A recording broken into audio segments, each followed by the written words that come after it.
और उनका जीवन अच्छा हो, स्वस्थ जीवन हो और सुखी रहे।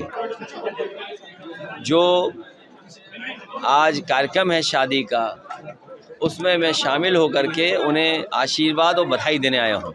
जिस तरीके से प्रदेश में इस वक्त क्या कहते हैं अपराध और अमेठी, क्योंकि ये नाम से ही जाना जाता है, अमेठी के बारे में मैं समझता हूँ देश और जो लोग राजनीति में रुचि रखते हैं वो अमेठी को अच्छी तरह जानते हैं। अमेठी में आज आने का मुझे मौका मिला, मैं पहले भी आया हूँ।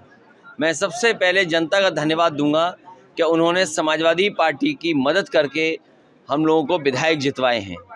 जहाँ हमारे बगल में बैठी विधायिका हैं वो जीती, दूसरे विधायक भी हमारे जीते, ये दूसरी बार के विधायक हो गए, तीसरी बार के विधायक हैं हमारे।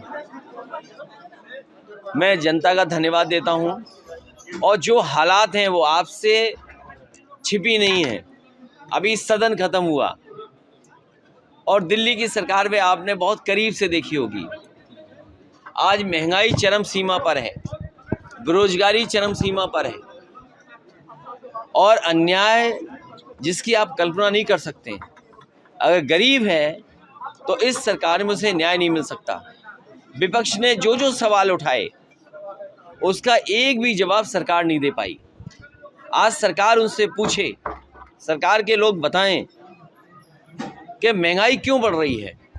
और एक के लिए बड़ा डंका बजाते थे भारतीय जनता पार्टी के लोग कि हमारे फैसले देखिए कि एक उद्योगपति दुनिया में नंबर एक पे पहुंचने वाला है, नंबर 2 पर पहुंचा और आज मैं समझता हूं कोई गिनती नहीं जानता होगा किस स्थान पर पहुंच गया। बीजेपी को कोई फर्क नहीं पड़ता कि देश का एक उद्योगपति, उनका मित्र उद्योगपति, उनका साथी उद्योगपति, उसके 20 लाख करोड़ से ज़्यादा पैसे डूब गए हों। 20 लाख करोड़ से ज़्यादा पैसा डूब गया। जो लोग कहते हैं कि दुनिया के नंबर 1 पे पहुंचेगा, वो आज पता नहीं कहां पर है। LIC का पैसा डूब गया, स्टेट बैंक ऑफ इंडिया का पैसा डूब गया। इसी उत्तर प्रदेश में जब बिजली विभाग के कर्मचारियों का प्रोविडेंट फंड प्राइवेट कंपनी में दे दिया गया था, जब पैसा डूबा था तो उस समय अधिकारियों को जेल भेज दिया गया था। आज उत्तर प्रदेश और देश की जनता जानना चाहती है, ये होली भी जा रही है, अभी गरीब को सिलेंडर नहीं मिला और जब त्यौहार आया तो सिलेंडर की कीमत क्या हो गई। चीनी आपको बहुत सस्ती मिलेगी, न जाने कितने रुपए में बताया गया था कि चीनी सस्ती मिलेगी। बताओ आज चीनी अगर बाजार में लेने जाते हो तो उसकी कीमत क्या है। चीनी की कीमत क्या है बाजार में, आटे की कीमत बाजार में क्या है, रिफाइंड तेल की कीमत बाजार में क्या है, दालों की कीमत बाजार में क्या है। और हमारा किसान अगर आलू पैदा कर रहा होगा तो आज आलू की कीमत उसको नहीं मिल रही है। क्या आलू की कीमत किसान को दे पा रहे हैं लोग? न खाद समय पर, न DAP समय पर, न कीटनाशक दवाइयाँ समय पर। इन्होंने किसान को बर्बाद कर दिया। आय बोलते थे दोगुनी कर देंगे आय, आज किसान पूछ रहा है कि आय दोगुनी कब होगी। महंगाई बढ़ गई लेकिन आय दोगुनी नहीं हुई। अभी आपने विधानसभा में सुना होगा, बीजेपी के लोग कह रहे हैं कि 4% केवल बेरोजगारी बची है, 4%, 4.2%। बताओ किसी गांव में चले जाओ कितने बेरोजगार बैठे हैं। किसी गांव में आप घुस जाइए कि दुनिया के नंबर 1 पे पहुंचेगा, वो आज पता नहीं कहां पर है। LIC का पैसा डूब गया, स्टेट बैंक ऑफ इंडिया का पैसा डूब गया।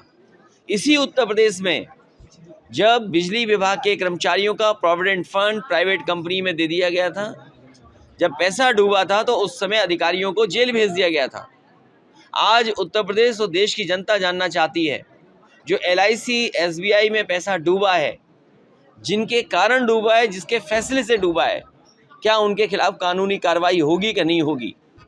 और यहाँ तो अमेठी की लोकसभा या आसपास का क्षेत्र ये तो बीजेपी का जीता हुआ है। सुल्तानपुर से कौन MP है? बीजेपी पे MP है। यहाँ से MP कौन है? बीजेपी के MP है। वही बीजेपी की MP जो सिलेंडर लेकर के चलती थी, सिलेंडर वाली MP आज बताओ सिलेंडर की कीमत क्या है। त्योहार आ गया, त्योहार पे इन्होंने वादा किया था कि सिलेंडर फ्री बांटेंगे। पिछली होली चली गई, ये होली भी जा रही है, अभी गरीब को सिलेंडर नहीं मिला। और जब त्योहार आया तो सिलेंडर की कीमत क्या हो गई। चीनी आपको बहुत सस्ती मिलेगी, न जाने कितने रुपए में बताया गया था कि चीनी सस्ती मिलेगी। बताओ आज चीनी अगर बाजार में लेने जाते हो तो उसकी कीमत क्या है। चीनी की कीमत क्या है बाजार में, आटे की कीमत बाजार में क्या है, रिफाइंड तेल की कीमत बाजार में क्या है, दालों की कीमत बाजार में क्या है। और हमारा किसान अगर आलू पैदा कर रहा होगा तो आज आलू की कीमत उसको नहीं मिल रही है। क्या आलू की कीमत किसान को दे पा रहे हैं लोग? न खाद समय पर, न डीएपी समय पर, न कीटनाशक दवाइयाँ समय पर। इन्होंने किसान को बर्बाद कर दिया। आय बोलते थे दोगुनी कर देंगे आय, आज किसान पूछ रहा है कि आय दोगुनी कब होगी। महंगाई बढ़ गई लेकिन आय दोगुनी नहीं हुई। अभी आपने विधानसभा में सुना होगा, बीजेपी के लोग कह रहे हैं कि 4% केवल बेरोजगारी बची है, 4%, 4.2%। बताओ किसी गांव में चले जाओ कितने बेरोजगार बैठे हैं। किसी गांव में आप घुस जाइए, चले जाइए, बड़ी संख्या है बेरोजगारों की जो बैठे हैं। ये बेरोजगारी के लिए क्या कर रही सरकार? बिजली की दर बढ़ा दी। अभी गरीब लोग बस में जाएंगे त्योहार पे, वो बस का किराया बढ़ा दिया। आखिर सरकार क्या कर रही है? सरकार गरीब को मार रही, किसान को मार रही, नौजवानों से नौकरी रोजगार छीन रही है। इसलिए हम आह्वान करेंगे जनता को, 2024 में इस भारतीय जनता पार्टी को सबक सिखाएं। करोड़ का सपना दिखा रहे हैं, 35 लाख करोड़ का, आपसे बेहतर कौन जानेगा। यही सब इंडस्ट्रियल एरिया है, मुसाफिर खाना, जगदीशपुर, रायबरेली। एक ज़माने में कभी सहूलियत दी गई होगी और सहूलियत की वजह से लोगों ने कारखाने उद्योग लगाए, लेकिन सरकारें बदल गईं। वो उद्योगपति, कारखाने लगाने वाले लोग अपनी सहूलियतें लेकर के यहाँ से भाग गए, कारखाने वैसे के वैसे खड़े हैं। अखिलेश भाई, आप 2024 की लड़ाई शुरू कर दी है, पूरब से लेकर पश्चिम तक सबको एकजुट कर रहे हैं। हमारा गठबंधन जो आज है वो 80 की 80 सीटें लड़ेगा। और मैं अमेठी की जनता से कहूँगा कि सिलेंडर वाली सांसद को जरूर हराना। रामचरितमानस को लेकर जिस तरीके से विवाद हो रहा है, 3-3 हजार प्रतियां बिक जा रही हैं। मैं आपसे कहना चाहता हूँ पत्रकार साथियों, मैंने सदन में भी कहा, हम समाजवादी लोग रामचरितमानस के खिलाफ नहीं हैं, लेकिन कुछ चीज़ों पर सवाल है। मैं ये जानना चाहता हूँ कि अगर मुख्यमंत्री आवास से मैं बाहर आता हूँ, जनता ने मुझे हरा दिया, जनता ने समाजवादियों को सरकार नहीं बनाने का मौका दिया, आप गंगा जल से नहलाएंगे, गंगा जल से आप साफ करेंगे। और फिर अगर शूद्र वाली बात है, मैं एक मंदिर में एक संत के कहने से जा रहा था, वहाँ पर एक पुजारी हैं, उनके कहने से मैं जा रहा था पूजा पाठ करने के लिए। ये बीजेपी के लोग कौन होते हैं जो काला झंडा देंगे और मंदिर में नहीं जाने देंगे? और इसलिए नहीं जाने दे रहे थे क्योंकि वो हम समाजवादियों को, और खासकर पिछड़े दलित, उनको शुद्ध समझती है भारतीय जनता पार्टी। इनके पास कोई जवाब हो तो बताएं कि क्या किसी मुख्यमंत्री का आवास आप गंगा जल से धोएंगे? क्या किसी को आप शुद्ध समझकर उसको अपमानित करेंगे? और मैंने उदाहरण दिया, मैंने गैलीलियो थे, साइंटिस्ट, एस्ट्रोनॉमिस्ट, मैंने सदन में कहा, उन्होंने ये बात कही चर्च के सामने कि सूरज का चक्कर धरती लगाती है, लेकिन चर्च ये बात कहता था कि धरती का चक्र सूर्य लगाता है। ये बात उन्हें नहीं पसंद आई, उसको सज़ा दी गई, साइंटिस्ट को उसकी जान चली गई। लेकिन 400 साल के बाद वहाँ के लोगों ने माफ़ी मांगी कि जो फैसला उस समय था वो गलत फैसला था। मुख्यमंत्री जी आपको कहते हैं कि उन्होंने 1 डिस्ट्रिक्ट 1 प्रोडक्ट दिया, आपने 1 डिस्ट्रिक्ट 1 अपराधी दिया है।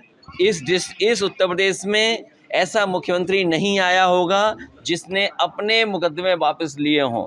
मैं तो कहूँगा कि मुख्यमंत्री जी हर डिस्ट्रिक्ट का माफिया घोषित करें कि माफिया कौन है ये बताइए। आप अमेठी के रहने वाले हो, आप सूची निकलवाइए टॉप 10 में यहाँ कौन कौन आता है। सुल्तानपुर